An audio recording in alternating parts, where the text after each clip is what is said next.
said let's go, man. Hit the record Welcome button. to the show. Oh, wait. Oh, boy. Welcome to Sons of Vidya, week 130. Guys, Still no episode hope for 4 rescue. million. I'm Tom C. I'm D. Marks. I'm learning all my numbers. Really? Not there yet. Not yet? Yeah, I'm still... What'd you get up to so far? Counting's hard. That's really what it boils down to. Yeah, I knew that before. I'm not gonna try to learn them. Thank you. I'm honestly a little... Thank you for some reason. I'm jealous of your learning. You chose to better yourself through learning numbers. Yeah, what I did learn... Can you give the audience a little taste of your knowledge so far? The 5. Right. Where's that one? It's 5. Okay. That's where it is. Yeah, I don't even know. Then 12. That's in there somewhere, I'm sure. Which direction are we going with that? Oh, I think it's like... If that was a letter, which one would it be? I think it's like right. I know letters. I know the heck out of letters. No, I think it's right where 5 is, and then like to the right of that. Yeah. I think it's off the port. I think it's off the starboard of 5. Okay, I know about boats, dude. Yeah. I know that. That makes sense to me. Then you have 57. That's a good one. Right. That one's a more advanced one. Here's the thing about that. Now, don't get me wrong. I'm not an expert. Okay. But when I see that written, there's 2 numbers in there. Well, it's the same thing with 12. Yeah. I didn't want to say it earlier. Well, 12 and 57 are almost the same number for that reason alone. Right. Yeah. Because the way it works, I think, however many numbers it is how many numbers it stands for. Because like 12, that's just 2. That's just another way of writing 2. Oh, we both know 2. Yeah. Yeah. And 5, well, that's just 1. That equals 1. Okay, I didn't know that. And then 57 equals 12 equals 2. So there you go. Yeah, so I think Why I got do people it. have a problem with math? It's like right there, dude. No, I think I really Does it get got confusing eventually? I mean... Maybe we're just really smart. I mean, I'm sure a little bit. Maybe we're just really smart. But I think I'm on the cusp of something. Yeah, I think you got a breakthrough coming along, dude. I'm not kidding. Yeah, dude. I am not kidding. Anyway, guys, welcome back to this week's episode of the podcast. We're glad to have you here. Episode 53? I don't remember. I'm putting my money on 53. I think it's 53. Is it 52? Because we have to do our Great Sons extravaganza for a 1-year special. No, I think 52 was last week. Effing, man. Yeah. It was a good episode. I know, it was really We good. celebrated the show by making a non-bad episode. I was about to say. we showed our enthusiasm by making a great episode for a change. Well, last week, guys, you may have heard I put out the call for somebody to suggest a topic. And somebody did. Really? It was one of our friends, though, so it barely counts. Unbelievable. But the thing is, he was looking on a website called The Verge, which we actually know people work there, if you can believe it. We do? Yeah, I do, at least. Who works there? You remember Jordan? Oh, yeah. He works there. I didn't know that. Anyway, he's a nice guy. But the thing is, they recently published an article about this thing. I don't know if it's coming with the next generation Xbox, but it's something to do with it. It's something somehow involves Kinect, right? And I'm sure you've seen it before. I think they talked about it on a Are they finally... No, I'm sure whatever you're saying is wrong. Are they finally going to do the obvious thing and make a Kinects game that, like, you build Kinects and the Kinect looks at it... they still don't know what to name it. And it builds it inside of the game? Yeah, they can't do it. Because originally they called it Kinects Classic. Yeah. And it was obviously a mistake because they spelled Classics with a K. So anyway, there's this thing. I'm sure you saw it. There's this thing for the Xbox. It involves projection, but what it does is, imagine you had a TV, right? Like the one we're looking at. I have imagined a TV. Okay. But the thing is, outside of the TV, it projects the bigger part of what your character would be looking at. Oh. So it kind of makes your entire wall into a projection for the TV. Right. And it's kind of neat. I don't know exactly how it works, but I know it's hardcore. But it leads me to what I wanted to talk about here this week. And that is TVs and crap. And I know what you're saying right now is there's nothing there. There's nothing there, Tom C. But the thing is, there's all this new technology with TVs. There's big TVs. There's small TVs. But here's the thing. Guys, if you knew me personally, you would know that I am a weirdo. Okay? I am a strange guy. I recently rearranged my room, also known as the Sun's Lair. It's never been called that once. The thing is, I used to have it organized in the maximum comfort. Could we call setup. it the Sun's Den? I like that a lot more. Thank you. Because it makes us, it like implies we're lions. I was going more for like It's like a kind of like a Elks Club. Yeah, is that a kind thing? of deal. Yeah. Okay, but the thing is, guys, I have a TV here. It's a 55-inch TV. I also have a computer monitor. It's 20. Dude, I was close to buying a new TV today. Dude, that's why we're talking about this, kind of, because I read your mind. Nice. And I somehow knew what you were doing. I also have a 27-inch monitor. But the thing is, guys, is that when I arranged my Super Comfort arrangement, which was for gaming, Super Comfort for gaming, I did not use the big TV. I didn't use the 55-inch TV. I went over to the 27-inch monitor. And the thing is, I think I'm a little distracted by bigger TVs. I think I don't like that. Really? For my gaming experience.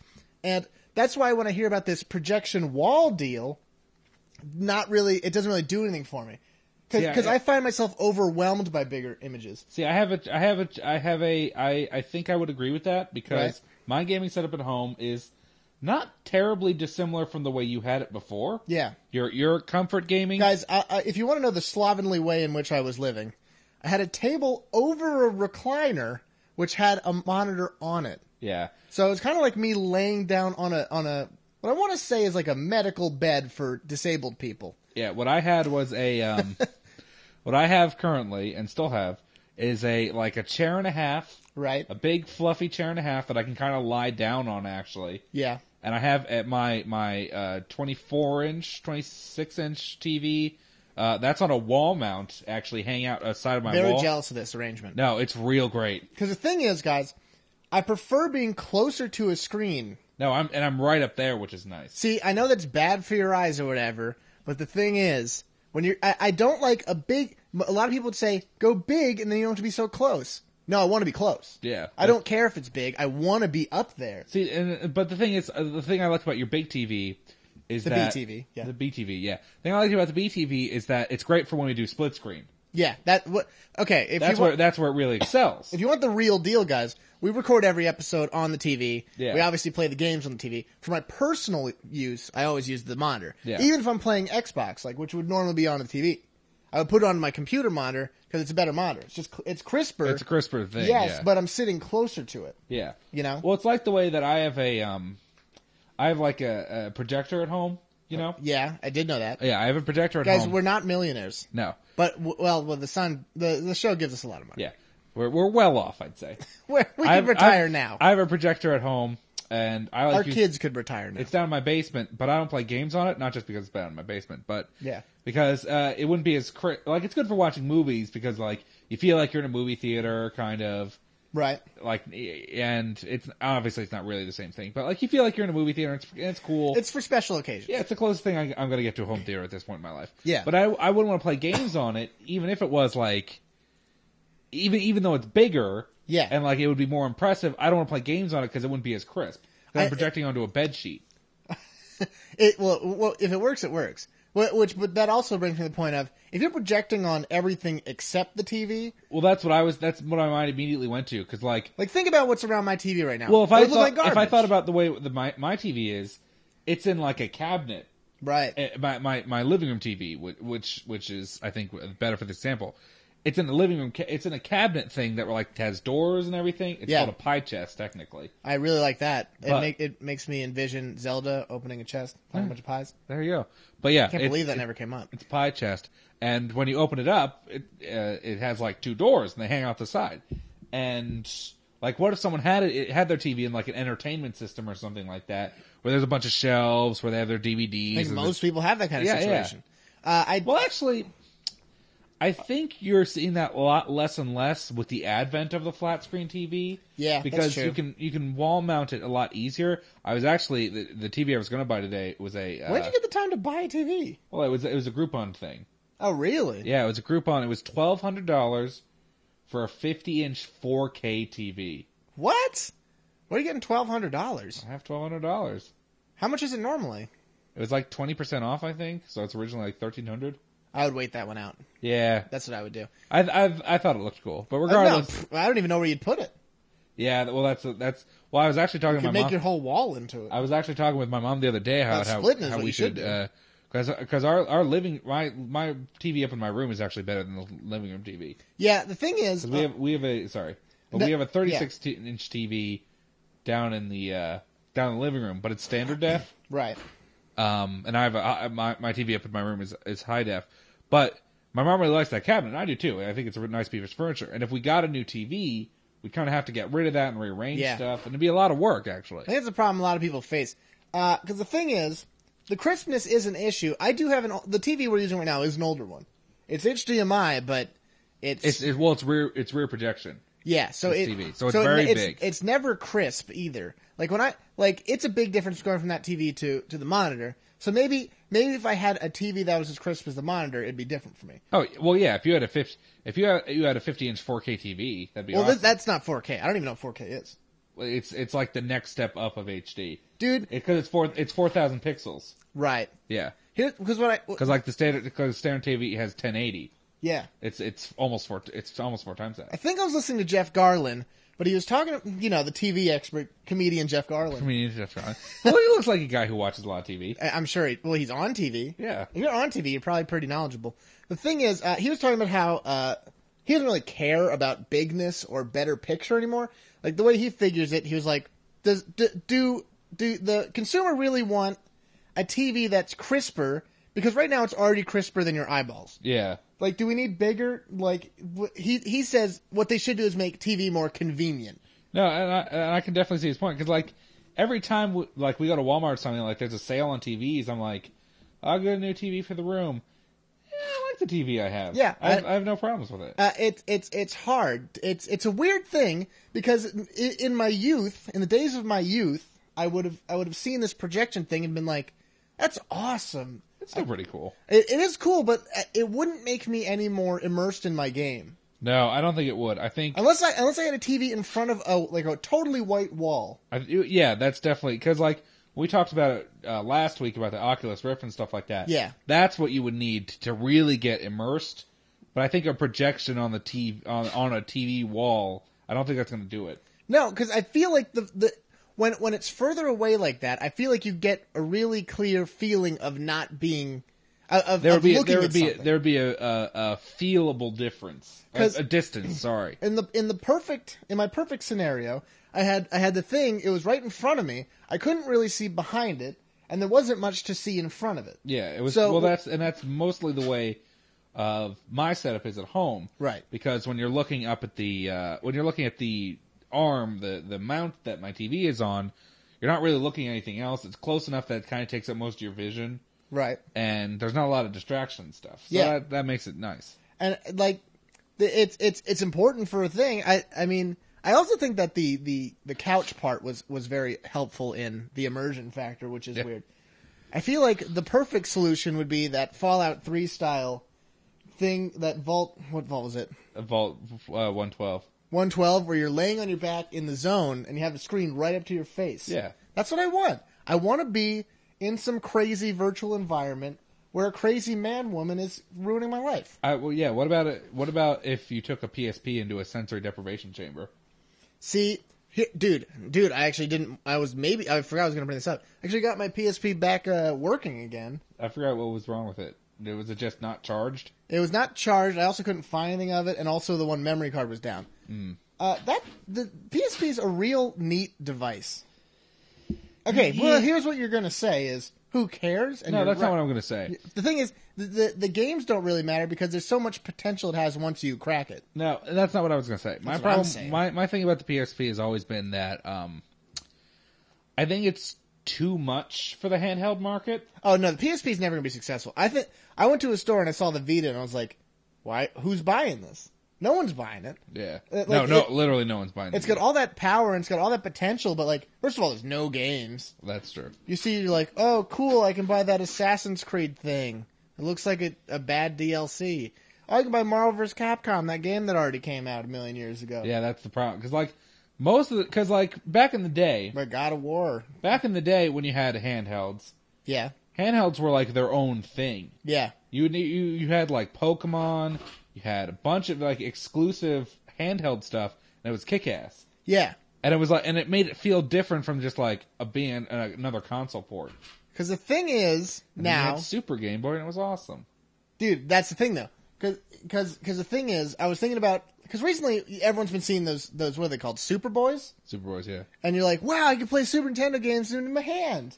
in my hand. But like, you can just do that on the PSP now, and it's great. But the thing is, getting back to our TV thing, there's a big difference between having a screen close to your face and using a handheld screen. I find being immersed in a handheld game and that platform far more difficult than it should be. Well, I don't know why. Well, first of all, I mean, you're always looking at your hands. Yeah, I think that's the problem there. Yeah, because you're always like, "There are my hands. I'm using my hands right now." I think it also involves you have to kind of hold your hands. Guys, these are my hands. Because when I have a controller, like an Xbox controller, I'll just have it wherever. Like, it's not important. Yeah, what I normally do, my controller playstyle is I'll have it in my hands, right? Right, but then you put a sheet. I put it behind my head, like a la a Rockstar, and I play like this. Well, I call it the you call it the Rockstar. You just said that. No, I call it the prairie dog. I don't know about that. I call it the big-eared animal of some sort. Okay. What I do is I have the controller, right? Okay. It's near my side. Yeah. I put, as per my religion, I put the modesty sheet over that. So no one gets aroused seeing the incredible skill being performed with my hand. It gets really explicit down there. Well, sometimes what I like to do is I'll take the controller and then I'll just hold it off to the side in my forefinger and thumb. Yeah. And I'll just hold it there, and it's not great for playing games. No. But it is really good for arm exercise because you hold your arm out for a few hours. It's hard. Yeah. It's really hard. Sometimes for increased immersion, I'll take the controller and I'll throw it to one of the servants. Okay. They'll then play the game. It's like I'm not even there. It's like I'm not even playing it. That's kind of like a movie. I'm not even playing it. It's different though because I verbally command them. Oh wow! With the threat of beatings, dude. That's like a choose your own adventure movie. That's really cool. Think about it, dude. No, I'm taking gaming to the next level. No, that's great. You know, I really like that. One thing you should try one time though. What I like to do is once I'm done with the controller behind my head. Yeah, that's great. What I'll do is I'll take it in front of me, then I'll put it in between my knees. I see that. And then what I'll do is I'll kind of like try to bring my knees up to my face, and I'll try and hit the buttons with my tongue. Have you ever thrown stuff at a controller to play a game? I have not, but that sounds like a different avenue that I like. That one, it really tests your dexterity. What about like a BB gun? Okay, that thing is, I like the manualness of the throwing. Yeah, it also is a little more of a workout. I'm kind of a fit guy, of course, you know, and it's kind of important to learn the ability to really launch something at a really small area. Oh, yeah, that's how they train snipers. Yeah, well, I think they do it my way with the BB guns. Well, that's before they learn to be really advanced. Dude, there's actually like I don't remember who it was, but there was someone who designed a whole. It was like the American Army sight shooting like manual. They were all taught on daisies. Really, dude? They were made specifically sightless daisies, like daisy BB guns, and that's how they learned how to like just point and click shoot. Dude, I just looked at those today. I don't know why we have never bought one of those. What? Like a Red Ryder BB gun. Oh, I always want to. They're rad lever actions. They're $30-$40. Yeah, and they're probably the same amount of effort to crank it. Probably. Because in a real one, you'd be cranking it and priming the action. Well, especially after the New Vegas stuff. I can't believe you're not... Like, that would be it for me. Be like, oh, my favorite gun in New Vegas is a BB gun. I guess I'll go buy the exact one. That's really funny. We're going to take a little break here, guys. See you guys later.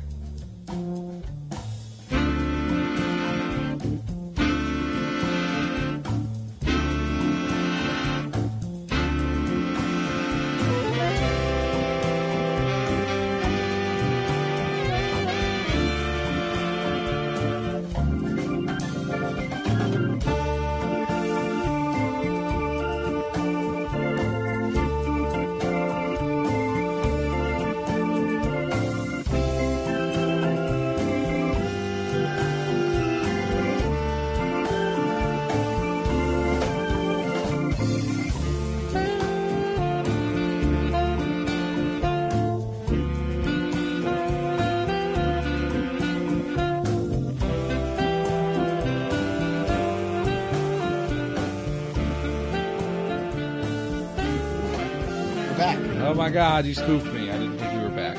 What? That spooks you now? It scared me, man. Dude, you're vulnerable to Spookination now. I know. Highly vulnerable. My Spookatin levels are off the charts. Right, and got a high dose of Spookatin. I actually had all my Spookadin removed in a rare process. Really? Done only for me. I should really look into that. You probably shouldn't. It was not only painful, but completely unnecessary. It sounds kind of spooky. Honestly, it was the most spooky because you're near all that Spookadin. Yeah, well, that would definitely be it. It was not good. No, sounds bad, guys. Anyway, what's going on today with you? Today, right now? Right now. Tell the let's cut the crap. How's it going? I'm good. It's a good day. Dude, you think we should just Dude, we should do, for people who are socially inept, we should do small talk with Tom C. and D. Marks. So, like, the thing is, if they don't know how to interact with people they don't really know at all, like, people on the street, what you do is, like, imagine you're someone on the street, right? Now, here's what we should do. Dude, just say hey to me. Hey. Hey, it's pretty cold out, right? Yeah. Then you leave. Then you're good. That's what we could teach people. Now, here's what I think we should do. We should just have, we should make a podcast that's just us, like, in a conversation and, like, leave silent pauses for the listener. Yeah. So, talk to me about something. So, I made this dinner today. It was chicken. I actually had forgotten to put garlic in the other time. Okay. When am I supposed to stop talking? No, just Okay, complete the thought. Okay, well, what happened was I forgot to put garlic in the last time I made this, but it's lemon butter and garlic. But without the garlic, it tasted slightly better. And I don't know why that would be. Man, remember that one time that you got trapped in the garlic factory? Man, that was crazy, right? See? We're incorporating them that way. Yeah, that's nice. A lot of people listen to these things because maybe they're home alone. That's true. They need someone. You give it to the elderly. I hear a lot of people leave it on when they're on vacation so their dog won't feel alone. Dude, yeah, definitely. So we should be like... We should probably do more dog-themed shows. Yeah, definitely. A lot of dogs don't know a lot about video games, and that's important. Like Nintendogs. I think they'd get a big... I actually don't think they like that. It took jobs out of the dog market. I don't think it did. I think it... You kidding me? No, I think it brought... You think it promotes dogs? I think it promotes dogs. Right, yeah. Because people are like, this virtual dog is cute. This real one would be the same thing. No. Robot dogs, that takes jobs away from dogs. Yeah. I don't know. I mean, that's for somebody who can't get a real dog. I'm shocked. Nobody chooses robot over real dog. I'm shocked the dog union wasn't all over that. Dude, they're lazy. Seriously. Not only do they sleep when you're asleep, they sleep other times during the day. They're not asleep. You see a dog union, they're asleep half the time. And when you're asleep, they're asleep too. The dog union's motto. Let sleeping dogs lie. I can't believe it wasn't bark, bark, bark. It translates. Anyway, guys. Let sleeping dogs lie. It's really good to them. Guys, this is how's it going? Oh, boy.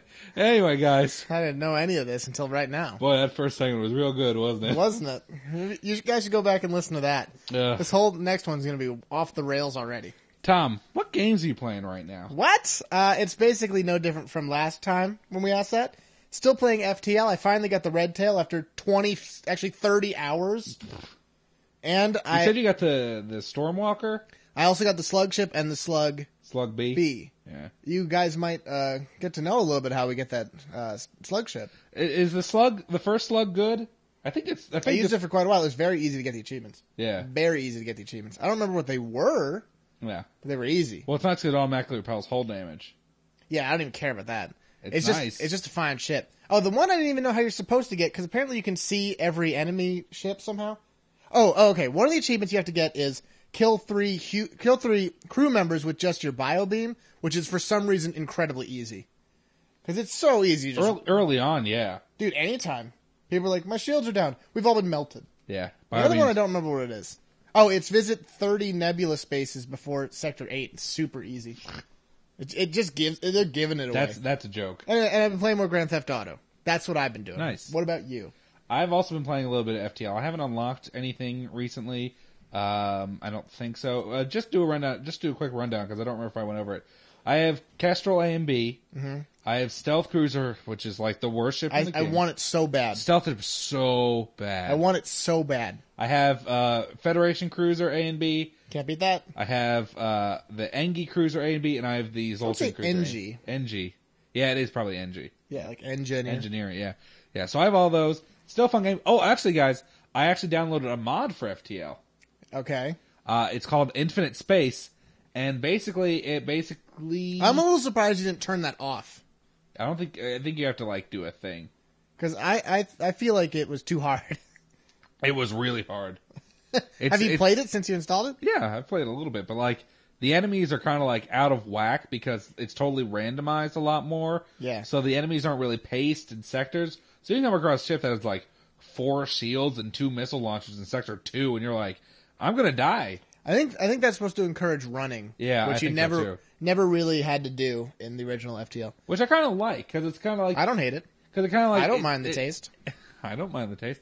It kind of promotes the idea that you're not the biggest fish in the sea. Yeah, which you didn't really get before, which is a neat idea. Until you got to the last level.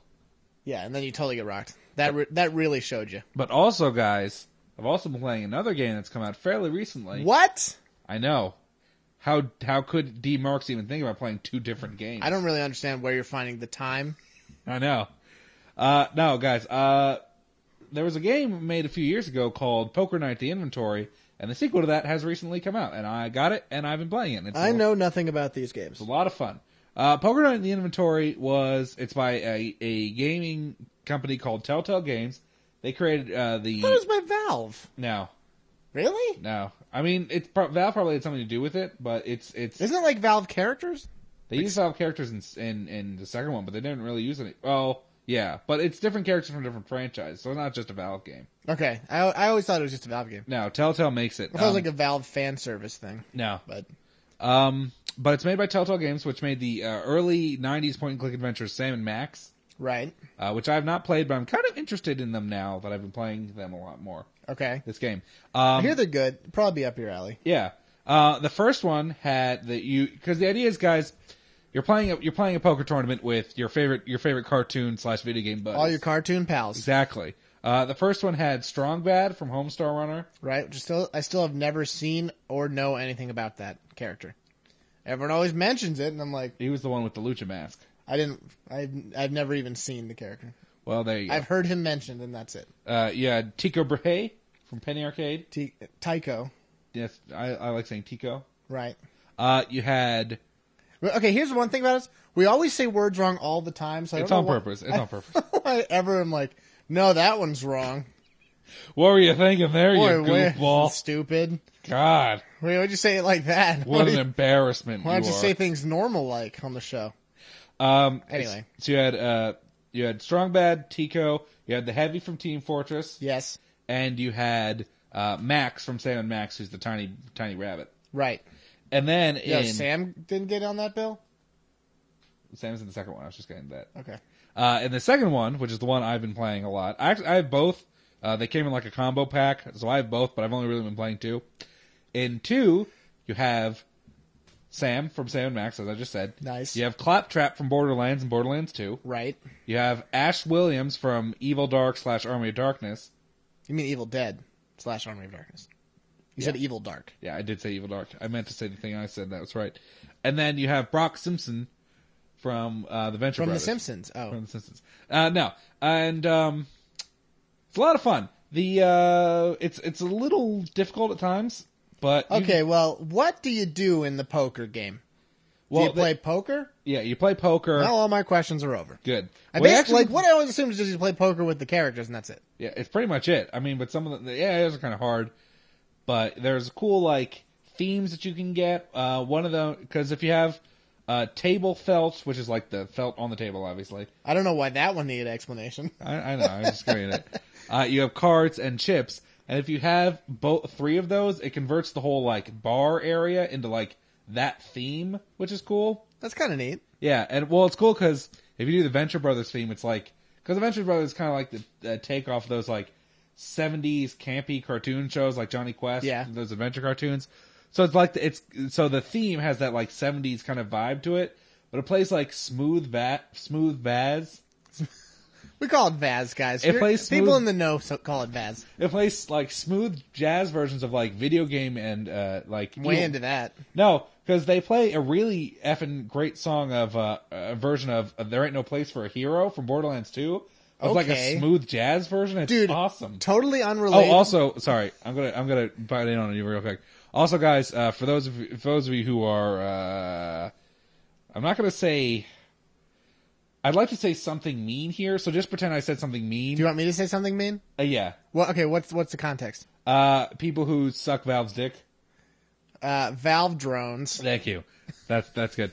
For all you Valve drones out there, GLaDOS is the dealer. Right. So you get all your funny GLaDOS lines in. Can't wait for more Portal jokes. But no. Guys, did you see this Portal thing I got? Upvotes. No, well, the thing about Poker Night is that the writing's actually really good. Like, I genuinely laugh a lot of times. You gotta really progress that poker story. Well, it's just the banter between the characters, because that's half the reason to play it. Yeah. Because like you'll have Brock talking to Sam or something like that, and it's very well written and very, very clever in a lot of ways, so that it makes it very enjoyable. It makes it feel more atmospheric. Yeah, and you can buy like drinks for people. Guys, Mad Moxie's the bartender. I was gonna say something unrelated. Now I can't remember what it was. I'm sorry, I related you into oblivion. I know, it really sucked. The problem is she doesn't say anything or like do anything aside from when you order drinks, and I wish she did. I know. Well, you just want a game where you talk to Moxie. Dude, if they made a Moxie dating sim, like I don't even know what I would do. Dude, secret for everyone at home: dating sims are actually fun for no reason. No, not even like a weird way. No, it's just some of them are so unbelievably difficult and like tricky for no reason. They're challenging. It's like a puzzle solving game. That's how hard they are to figure out what the guy was thinking. This dude who programmed this game, what kind of crazy logic he used to have Girls a girl don't like like you. Flowers; they like hardwood cabinets. I remember in the one game that I played, the only way to get the girl to even say something nice to you was after you rescued her from a boat accident, after you got a free ticket from a casino, after you had to get into a car accident to go to a casino. Yeah. How do you even do that? It's a great game, though. Anyway. A whole lot of stuff going on there. It was nuts. I feel like I think I'd probably like this poker game just because I like poker. Well, no, yeah, I also guys. do Any of you who watch us play Red Dead Redemption or any of our Fallout New Vegas stuff know how much Tom and I love to gamble. Dude, I do like that there's a lot of unlockable stuff from what you're telling me. I think that's the key to keeping people in there. Well, yeah, because you can unlock chips, felts, and cards, but if you complete certain bounties, each character has like an anti-item that they put up. I have 2 at the moment. Right. I have Claptrap's Character of the Year award from the VGA Video Game Awards. That's funny. And I have Sam's Banjo. See, that's cool. What was I going to say? It is cool. But no, because like the first time I heard... I was going to say, it seems a lot more fleshed out than I thought it would be. Originally, I really didn't think there was that much there. Oh no, because I remember years ago back the Stonebacks had the first one. Right. I watched them play it and I was like, this is really fun. Because like that's the one thing that's always missing about like poker, like virtual poker games and stuff, is like you never feel like you're playing an actual poker game. Except in Red Dead, which was awesome, and everyone's always cool about it. Well, that's true, but like they're all like, I got this one. I'm Bunk Trumbull. But no, you feel like you're genuinely like having fun and teasing with your cartoon pals. You feel like you're having fun. You feel like you're having fun, but you're not. No, but you guys know. But your brain did. No, I should probably try it. I didn't realize there was that much there. I was just like, oh, you're playing it, whatever. No, it's $5. That sounds like a good diversion. It's $5, guys. Check it out. $5. You can't lose. Yeah, I mean, if you're looking for a fun, clever poker simulator, you're not going to do much better than Poker Night. And there are 2 kinds of poker. What's the other kind? You have Texas Hold'em and you have Omaha, which is just Texas Hold'em, except you get 4 cards instead of 2. Like, that is the only real difference I've noticed. Wait, you mean there's 4 on the table? No, 4 hand. Wait, you do? Well, yeah, you do only have 2 in your hand. Yeah. Yeah, sorry, I forgot to play poker briefly. So I don't know if there's any. I only played it like once because I didn't really like it all that much. Yeah, who wants to play Omaha? Why don't you give us something like draw or stud? I think it's just easier to do. First of all, Hold'em is definitely the most popular. Yeah, if you just do stud, it's the easiest game in the world, though. That's true. You just go. I have this. I fold because it's nothing. No, the AI in this game is totally nuts. Oh, that's what you were telling me. Because like you'll have first hand of a tournament, and you'll have like Claptrap who's like, all right, all in $20,000. You're like, what are you even talking about right now? Fold. How does this happen? I mean, it would work. No, because there's been times where it's the first hand and 2 people have gone out. Because they both went all in, and I'm like, what is even going on? Dude, it's got to be real hard to program poker AI, though. Just because the game is really multifaceted like that. Well, the thing is that each of the characters has a different kind of, like, AI playstyle. And it was the same thing in the first one. Really? Because, like, from what I've seen, Sam is the most conservative, and Brock is the most risky, and Claptrap and Ash kind of fall in between them. Yeah. So, like, you don't know if, like, you kind of know if, like, you don't know if Brock's, like, bluffing or not. And if, like, Sam goes all in, you know he generally has a pretty good hand. Yeah. So, like, it actually makes it, like, really interesting. Because that's something they don't really do in a lot of virtual things. Because, like, in Red Dead Redemption, there wasn't like, Bunk Trumbull, he's a known bluffer. Yeah, I'm gonna spook him. You always it was just kind of like the table personalities are randomized, which I don't mind. Yeah, it was because better than nothing. First of all, that wasn't the main focus of the game. Yeah, no, it was better than nothing. Yeah. Way better than nothing. Way better than nothing. I hate nothing. God, nothing sucks. Yeah, I might pick that up. It might, dude. I'll just gift you. I don't. You don't have to. No, I'm gonna do it. I'm gonna do it. I always say I'm gonna gift you stuff, and then I never do it. But you actually have gifted me stuff before, so I have to pay you back. I think you paid me back for it, though. I don't think so. But it'll probably be on Steam sale, which is what I'm saying. I don't really care. It's only $5. Dude, it'll probably be like $1. That's true. $1. But how long can we wait for that? I don't know. How long can you do without poker? How long can you do without the excitement of those big blinds and those small blinds? I don't know. I really don't know. If I was me, I'd get into online poker just to get rid of the sensation. Well, that's rough. And then I'd put up $50 and not have to pay the $5. It's called math. Yeah, that makes still new to it. Yeah, that's 100% still new. Because the thing is, if you win at poker, you're actually making money there. You're not making money playing effing poker night. Really? There's not real money? No, there's no real money. The companies don't put up money for every single person who buys the game? No, I don't think they do that. Really dropping the ball on that. Well, I think what they really did drop the ball is I kind of wish there was a multiplayer aspect. Yeah, how do you not? That makes sense. I mean, I think it's supposed to be just like a diversion game. I don't think it's anything that people are supposed to really invest time in. Dude, yeah, I guess. Period. I mean, the term diversion game is weird. Well, yeah, but you know what I'm saying. I know what you're saying. It wasn't like on sale for $5. It's a $5 game. Yeah, it's literally a $5 game. It's like an iPhone game, except significantly better. Yeah. Dude, how lame Also, the models and stuff are really good. How lame are all iPhone games, except Zombie Gunship? Or Oregon Trail, which is really good. Okay, Oregon Trail's a real game. Well, yeah, but it's on iPhone. Okay, they have a specific iPhone version that's very good. Oh, I didn't know that. Yeah. Good on... and also, Hero... What was the game called? Oh, Hero Academy. Hero Academy was also totally rad. Yeah, we need to email that guy we used to play with. Yeah, I haven't talked to him in a while. Guys... Dude, Els still says we should always get Space Team. I did, and I'm not going to get it again, because I already uninstalled it. Neat. Guys, because you have to work together as a team. A space team. All right. You know me, I don't like teamwork. No, that's true. That's another podcast, though. Guys, speaking of email us. We want to hear from you. Guys, anything you want to talk about, we would love to talk about with you. We're natural talkers. We're and I'm not even talking voice talking, because we don't want to call you on the phone. We invented the Sony Talkman, which was not that popular. You want us to Skype you? That's disgusting. No, Never. We're probably not gonna Never. do that. Never would we do that. We don't have the time to Skype you. No. Just email us whatever you're going to say. Find both of our phone numbers and text us at the same time. Don't do that. Simultaneously. We'll answer all your messages. Comment on YouTube stuff. Watch YouTube stuff. And subscribe and rate on iTunes. Rate on iTunes. Very, very important. That helps us a lot. It actually totally helps us get seen. And I appreciate it. Love you.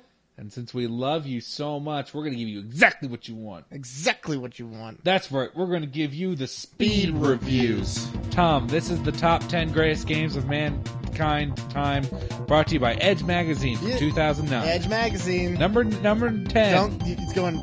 Yeah, number 10, Super Mario World 2 Yoshi's Island. Yoshi's Island is a game where you play as Yoshi, and you got a baby Mario, and he's flying around. He's got bubbles and eggs, and there's all sorts of stuff, and these little guys, and it's funny art style. It's a pretty good game. 8 out of 10. Halo 3. You're 3 times the normal amount of Angel, and you have to fight off 3 devils at the same time. 10 out of 10. Super Mario Galaxy. Super Mario Galaxy, you're driving around in a galaxy, the one minivan, you're Mario, but it's not Mario Kart. Big difference. He's just driving, picking up his kids. It's a really nice game. 5 out of 10. Tetris. Blocks. 5 out of 10.